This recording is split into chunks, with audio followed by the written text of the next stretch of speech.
Bill, good to see you. Listen, we've got a customs officer waiting to talk to everyone. I hope you have something for us.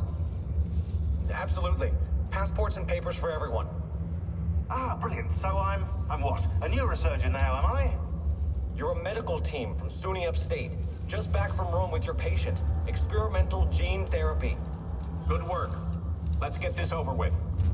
Wait, look! This is crazy! What's wrong? I'm not sure, but Desmond's brain is lighting up like a string of firecrackers.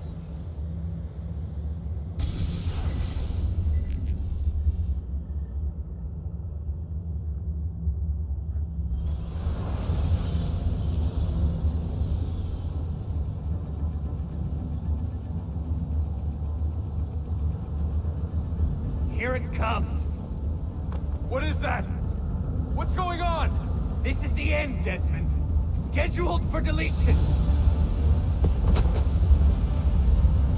What are you doing? What is a man but the sum of his memories? We are the stories we live, the tales we tell ourselves. Don't do this. I'm saving you, idiot! Go! Go!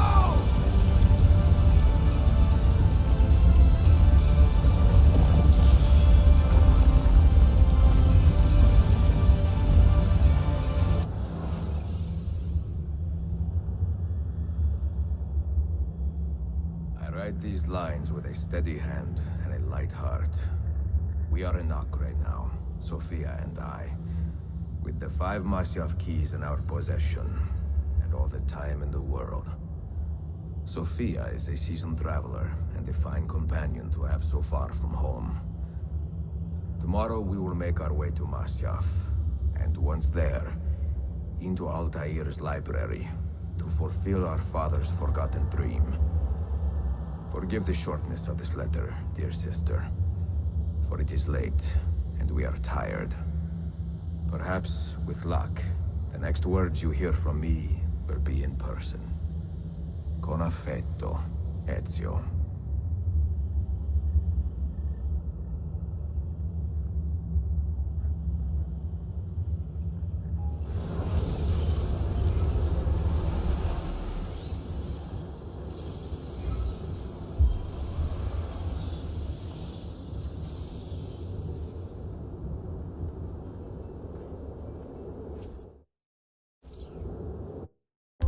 My armor is so damaged.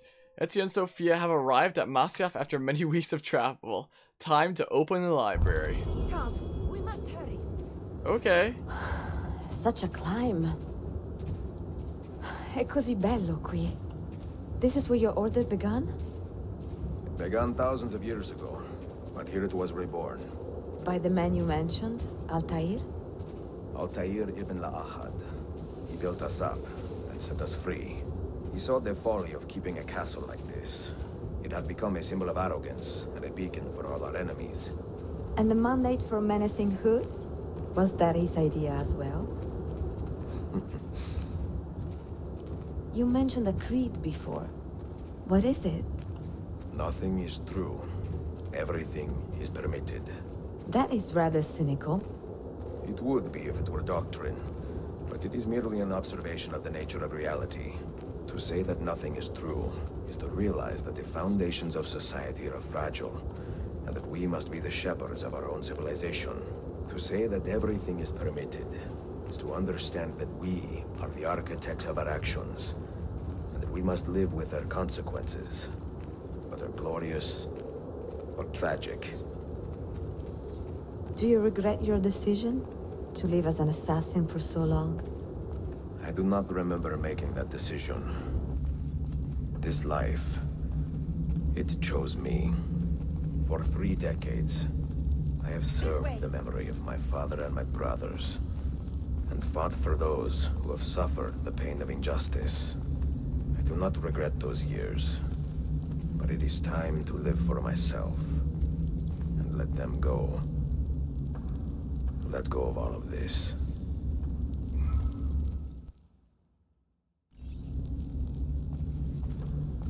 Then let go. You will not fall far.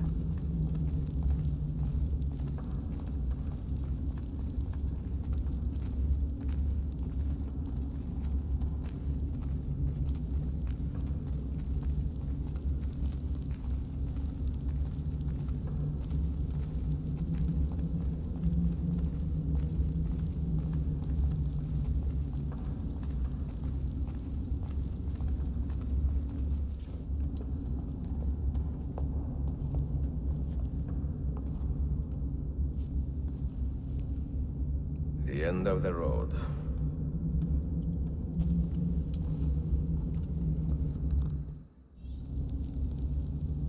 Use the Masyaf keys to complete. I didn't get to read that. What do you hope to find behind that door?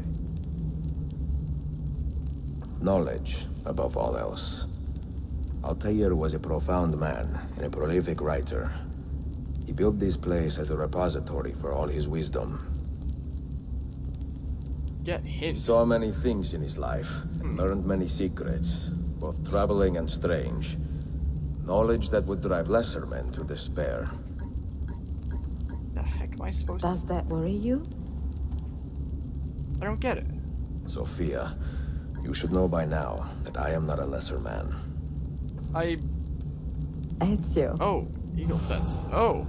Oh! Okay.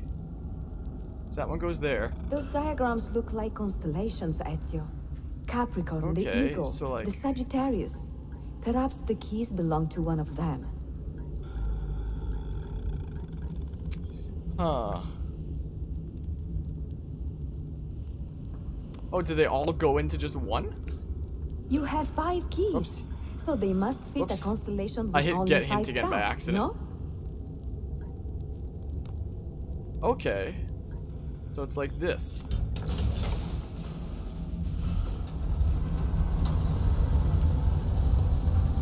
You had better come out of there alive. I plan to.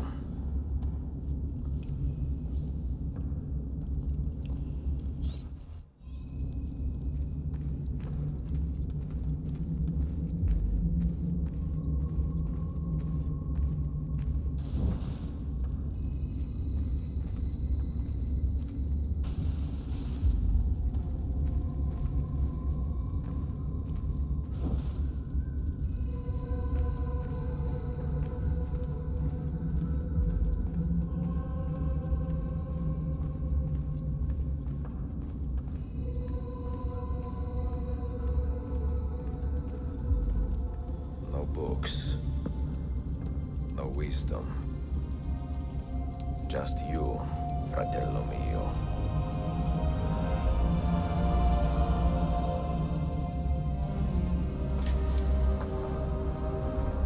Requiescat in pace, Altair.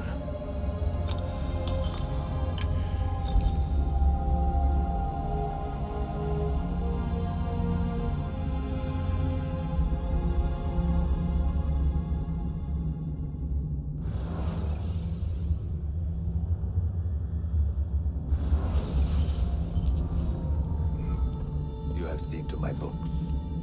Yes. Some we sent with the Polos. The rest will go with me to Alexandria. Good. Very good. Father, I do not understand. Why did you build a library if you did not intend to keep your books? You should go. When the Mongols return, Masyaf must be empty. I see. This is not a library at all. It is a vault. It must stay hidden, Darim. Far from eager hands. At least until it has passed on the secret it contains. What secret? Go, son. Go be with your family. And live well. All that is good in me began with you, Father.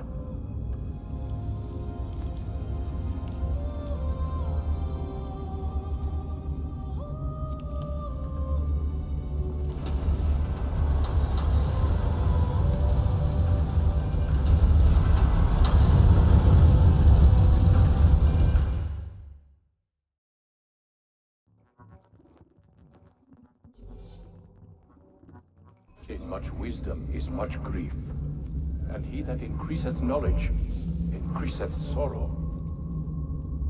What does it tell you? What do you see? Strange visions and messages of ones who came before, of their rise and their fall.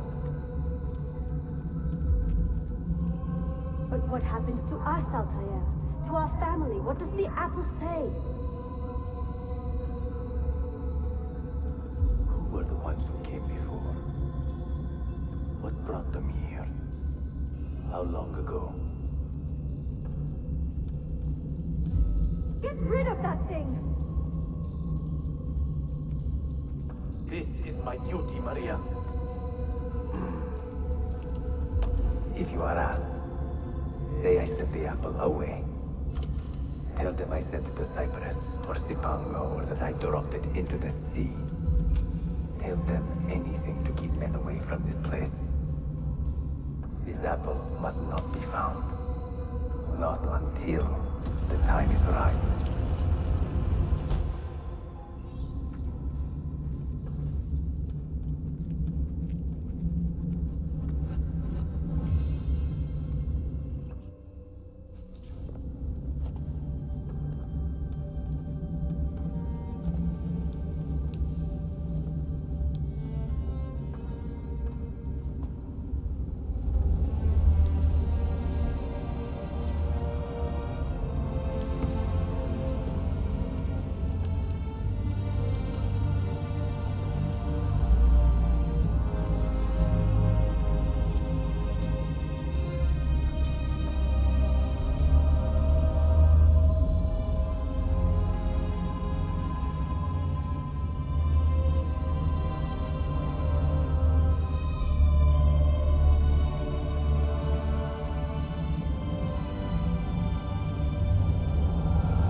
Another artifact. No. You will stay here. I have seen enough for one life.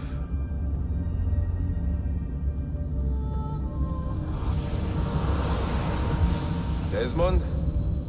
He's talking to me. I heard your name once before, Desmond. A long time ago. And now it lingers in my mind, like an image from an old dream. I do not know where you are, or by what means you can hear me. But I know you are listening.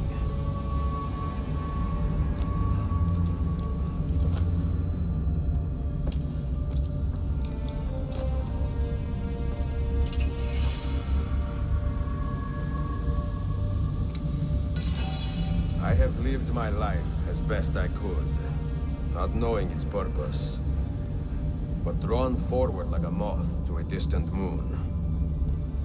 And here at last, I discover a strange truth. That I am only a conduit for a message that eludes my understanding. Who are we, who have been so blessed, to share our stories like this? To speak across centuries. Maybe you will answer all the questions I have asked. Maybe you will be the one to make all this suffering worth something in the end. Now, listen.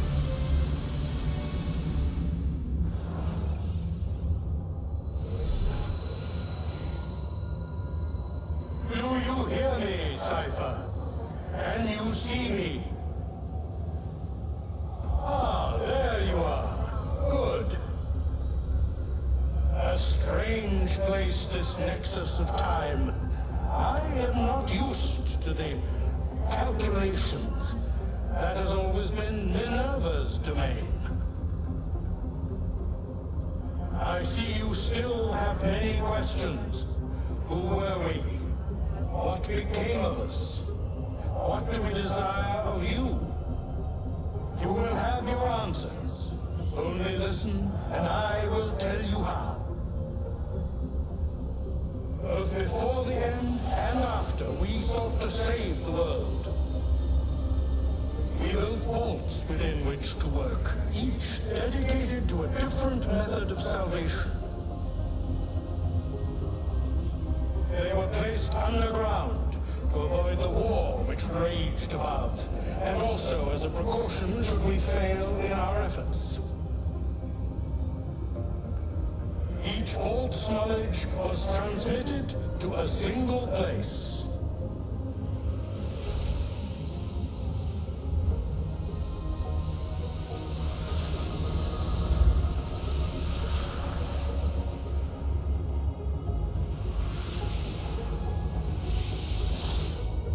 It was our duty, mine, Minerva's, and Juno's, to sort and sample all that was collected.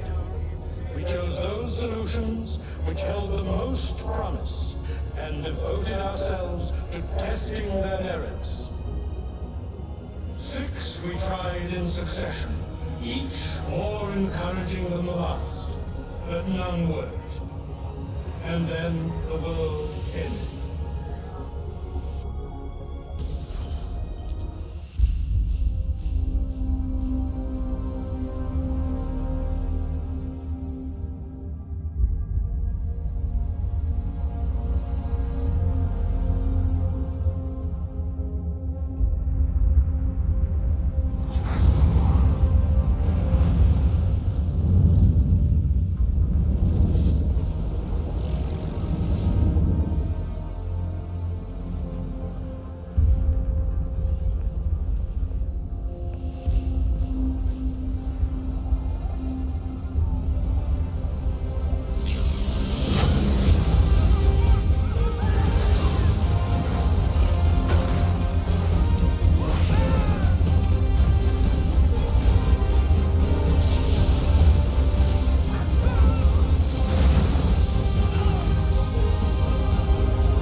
The earth shook for days, the fires burned for weeks, and when the ash had settled, less than 10,000 of your kind still lived, and far fewer of ours. But we carried on, together, to rebuild, to renew. Listen, you must go there, to the place where we labored and lost. Take my words. Pass them from your head into your hands. That is how you will open the way. But be warned, much still remains in flux, and I do not know how things will end, either in my time or yours.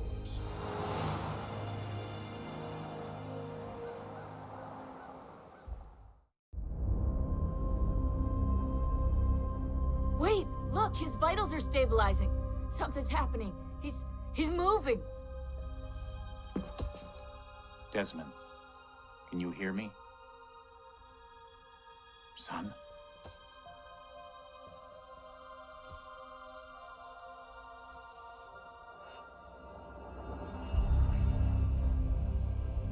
I know what we need to do.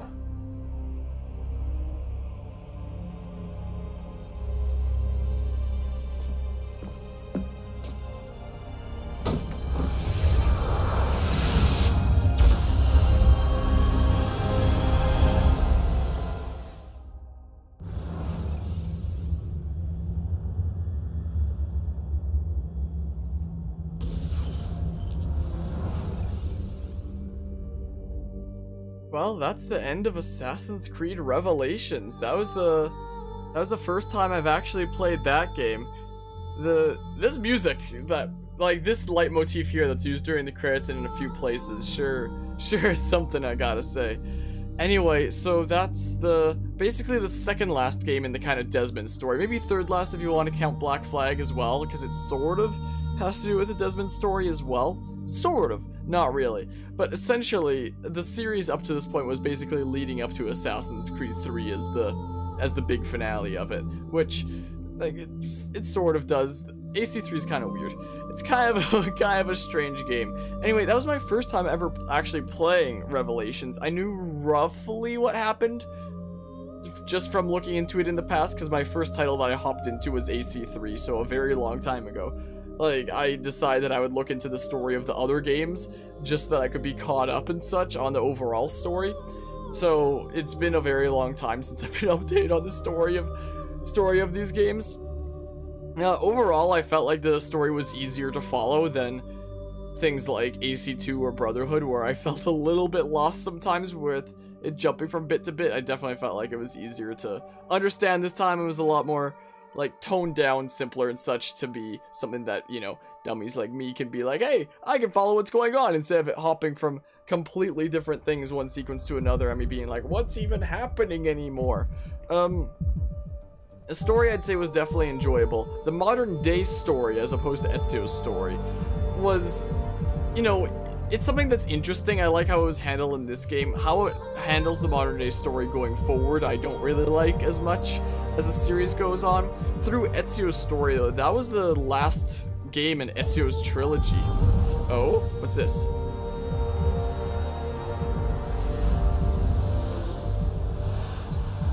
What is this? Is this just like giving us the option to go back and play as Ezio whenever he wants, so there's actually like a game after the credits? I assume that's all this is. I assume so, just in case we ever want to come back here and such. But yeah, overall, that's the end of Ezio's story, and I very much liked how it ended with him getting the answers that he's wanted all along, and being able to realize that he's actually being used as a conduit through time by Desmond, and finally having like that answer to who Desmond is, realizing that he won't have all the answers himself, but hopefully through his efforts he can, you know, be able to help out in several centuries' time through Desmond and such. Very, very interesting, I gotta say. Ezio's story overall, throughout the course of these 3 games, throughout his trilogy, I gotta say I definitely did enjoy it. And yeah, I think that it is just, you know, reconstructing the island so that you can go back and play as Ezio whenever you need to, so there's actually a game after the credits. Gameplay-wise, I definitely liked it. There were some parts that I felt were unnecessary, like bomb crafting. It was like, I really don't have any interest in that at all. I didn't do any bomb crafting outside of what I needed to. Like, I was just not that interested in bombs at all in this game, quite frankly. I liked being able to set different weapons to different things and such, like being able to use a pistol regardless of my main weapon, stuff like that, and having the 2 different buttons assigned. I did think it was a bit strange having, you know, the Y button not be eagle vision and like synchronizing and stuff like that. I'm pretty sure AC3 brings that back though, the regular kind of input, so the slight change in controls did throw me off a little bit. Is the game louder than my own voice? What the heck is going on here? Let me alt-tab off and turn it down a little bit so you can actually hear me, because holy crap, is that ever loud? It's still pretty loud. Why is it getting so loud? Alt-tab off. Hold on. I'm trying to give my review of the game here. If you don't mind, game. I'm trying to say things. Alright? I'll turn it down even further. Screw it. Minus 18 decibels, how about? My goodness. Game's way too loud. My oh my. Why are the tops of those pillars glitching out a little bit? Anyway, speaking of glitches, the fact that I had to, you know, go into the game's files itself and rename one of the files right at the beginning just so that the camera would work properly on the for Windows 10, you know, that's that shouldn't be a thing in a game. Like, to be fair, this game was made way before Windows 10, but why couldn't they just put out an update that makes the camera work properly without needing to change one of the names of one of the files? Like, what? Excuse me? Excusez-moi? As for the music, I feel like for the most part it was one of those games that just kind of got the job done with the music. It usually wasn't anything too crazy. The main themes with the music like following the same kind of themes of Ezio's family and the tune that was introduced for this game that was used on like the title screen. It was used in like some of the more intense kind of scenes. In fact, maybe I should actually use this game in my Breath of the Wild discussion on use of like leitmotifs, because the use of that leitmotif in places like the title screen and then throughout the story is a really good way to make that representative of the story. So the way that it used leitmotifs, I definitely enjoyed it. I definitely enjoyed that main theme, but the rest of the music was just kind of like, it gets the job done. It's not anything too crazy. Not anything too spicy, I don't think. But yeah, so I probably will be coming back to this game very briefly, like maybe on a weekend or something like that, just because I'd like to cover the DLC of it as well. Like, apparently one of the DLCs of it adds some more backstory to Subject 16, and it's apparently some more of those Desmond journal things that I did, where it's that very strange puzzle, that first person thing. But I kind of want to capture the whole story, so I guess we'll be coming back at some point just to do that. But for the most part, this game is pretty much wrapped up. Like, I don't know if there's any DLC that includes Ezio as well. If there is, I'll be doing that as well. I'm gonna have to look into it, be like, what DLC was there for this game again? If there's any additional story content for Ezio, I will be hopping into that. But as for the main story, that's the end of that. So far in this series, we've done this series completely on PC, doing the PC versions of the game. But for the next game, Assassin's Creed 3, we'll actually be hopping into the Switch version. So we just wrapped up the Ezio trilogy. So next we'll be moving on to what's called the Americas trilogy in the Assassin's Creed story, essentially, which is Assassin's Creed 3, 4, and Rogue. Those three are considered to be the Americas trilogy. And all three of those we will be doing on the Nintendo Switch. So I'll be busting out my Pro Controller here and seeing how those games shape up on the Nintendo Switch. And then after that, once we're done with Rogue, we'll be hopping back into PC once again for Unity and forward.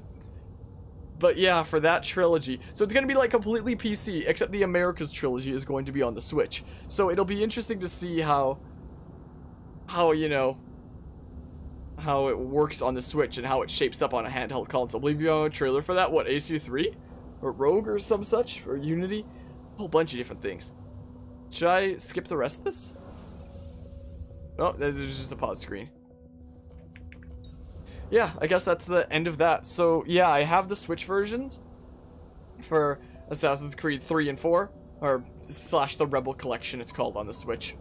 So I look forward to starting that out. Like, hopefully it doesn't look too bad on the Switch. I know that with AC3 Remastered, they, you know, changed the lighting around it, made it look really strange. I haven't played the remastered version of it. They call it remastered when they add like a couple small features and just change the lighting around. That makes it arguably worse than the original. So we'll see with the wonky lighting and such for the Switch version, since it's supposed to be the remastered version of AC3. Hopefully it doesn't seem too wonky. I've never played the remastered version, so, but from the horror stories that I've heard about how it looks, I fear for the worst a little bit, but we'll see how it goes, for sure. And something interesting about Assassin's Creed 3, one of the prompts for our final exam in my use of history in video games class was actually responding to prompts in AC3, or our responses to a set of dialogue within Assassin's Creed 3. In the modern day part, if you choose to go around talking to your other, like, fellow teammates, essentially, as Desmond, and you talk to Sean, there's this one exchange that happens where they talk about how politicians will use history to their own advantage by, like, bending past influencers' words in such a way that it benefits them by making it seem like they stood for the same thing. There's an exchange where they talk about that, and that was one of the options for us to have a response for one of the questions for our final essay, or final exam, sorry, in this use of history in video games class. My final essay was on Assassin's Creed 2. So we had like 4 questions. We had to respond to 2 of them, and one of them was like respond to this. Taking a class about the history of what? About the use of history in video games. It's the reason I started this Assassin's Creed series back in January of this year. Was the case. That was the reason that I started with Assassin's Creed 1, then we did some spin-offs, and that's the reason that I covered Assassin's Creed 2 on this channel, and it progressed forward, because I wrote an essay on Assassin's Creed 2. So as I was streaming it, I was trying to pay close attention to, like, okay, how does this game use history, essentially, for its narrative? And what are the implications of the way that it uses history? And honestly, that class has made me look at games like this for their use of history in a completely different manner than I did before. It was very interesting. In fact, at some point I'm debating about making a video version of my Assassin's Creed 2 essay, because I know that that's something that some people may have an interest in, seeing what I wrote for Assassin's Creed 2, essentially for my actual, you know, university paper that I'm turning into my university on Assassin's Creed 2, which is something I never thought I'd wind up doing. So maybe at some point for a potential future project, maybe I should make a video version of my essay on Assassin's Creed 2. Maybe that could be interesting. Something for people to potentially be interested in, I guess. Like, it's mostly on how it uses history. It's not on the story itself, like analyzing how Ezio changes as a character or anything like that. It's on the game for its use of history and the abstractions that it makes about the past. So it was probably one of the most interesting things to write about, I gotta say. I don't know if it's the best thing I've ever written, but my writing ability has always sucked. Like, when I was in high school, I forget what grade it was. It might have been grade 10.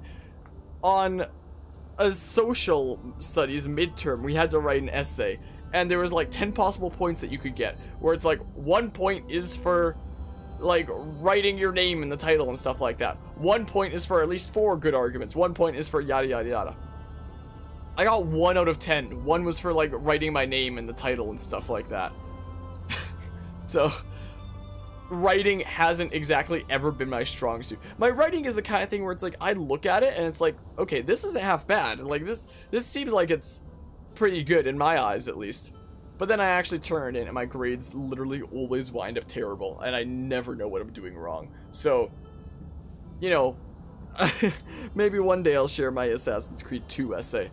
But, I mean, I like to think I'm not a bad writer, but my grades say otherwise.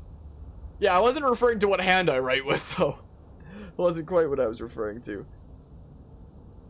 But yeah, so apparently I'm not that good of a writer as I sometimes think I am. Is the case. But yeah, these credits are going on for a while.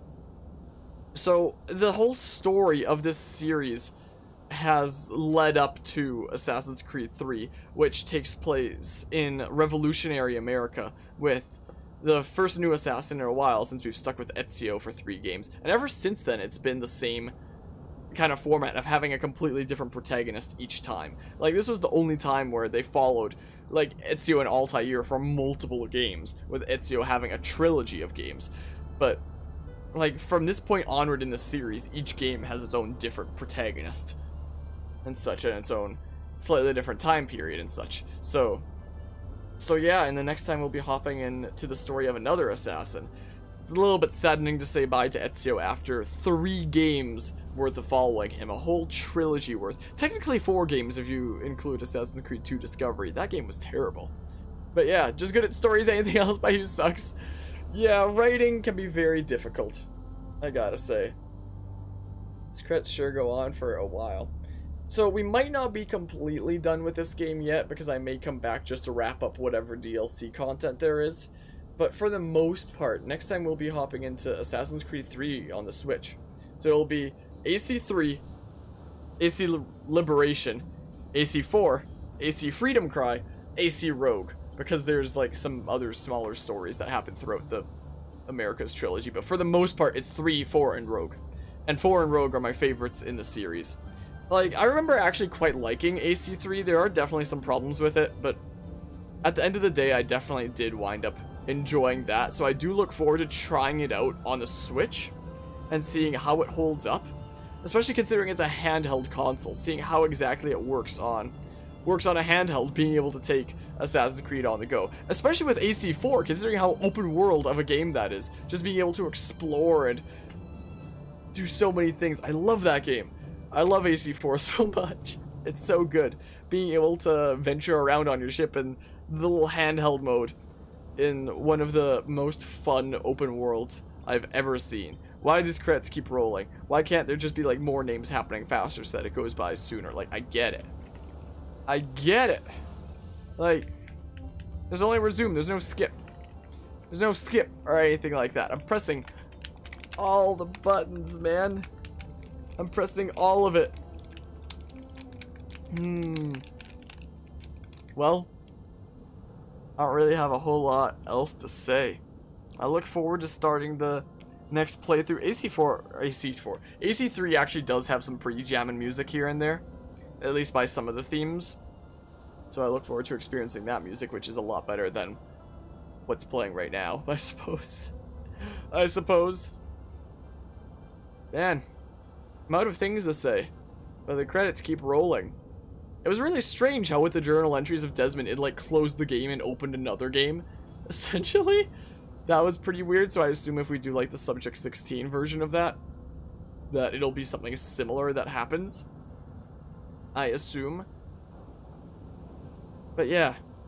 Also, like, I've been committing to things like this series so hard. I've begun to debate about, like, I have 3 scheduled days a week that I'm streaming right now, which, like, is already, like, both not a whole lot, but also plenty at the same time. It's kind of both at once. But I'm honestly debating, like, I've been taking so much time to work on video editing projects that I've been debating about whether these summer months off from university would be better spent having more time streaming like this and committing to my 3 days a week, plus, like, crew battles and other events that I do, or potentially, like, taking more time for video editing, like, occasionally taking one of the stream days off and just committing that day to editing. Like, this past sitting, I've been streaming now for 7 hours, 35 minutes, and 55 seconds, if you include my intro screen.